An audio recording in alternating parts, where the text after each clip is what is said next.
Guna mencegah tindak kekerasan terhadap perempuan dan anak meningkat, pada tahun 2024, Dinas Pemberdayaan Perempuan dan Perlindungan Anak Sumsel akan melakukan berbagai upaya, diantaranya menggencarkan sosialisasi kepada masyarakat.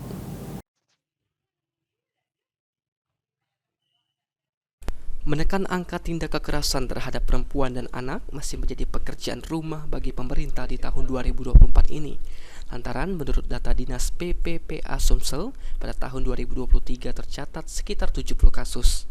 Kepala Dinas PPPA Sumsel, Hedi Yulianti mengatakan, pada tahun 2024 ini, pihak Dinas PPPA Sumsel akan melakukan berbagai upaya dalam menekan angka kekerasan terhadap perempuan dan juga anak, diantaranya dengan memasifkan sosialisasi kepada masyarakat. Tidak hanya itu, sinergi dengan lembaga lainnya juga akan dilakukan untuk mengawal korban kekerasan. Dalam melaporkan kasus yang dialaminya, mengingat kendala penanganan kasus kekerasan perempuan dan anak di Sumsel karena banyaknya korban yang takut untuk melapor tindak kekerasan yang dialaminya.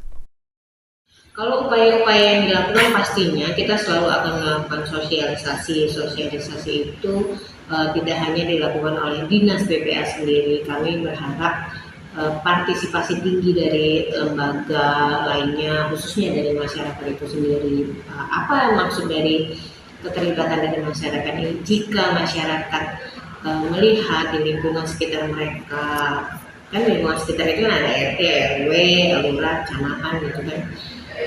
Bentuk kepedulian kita terhadap kasus kekerasan yang terjadi itu adalah dengan mengajak korban atau menyampaikan kepada korban untuk berani melaporkan kasus-kasus yang mereka. Ilham Wahyudi, PAL TV.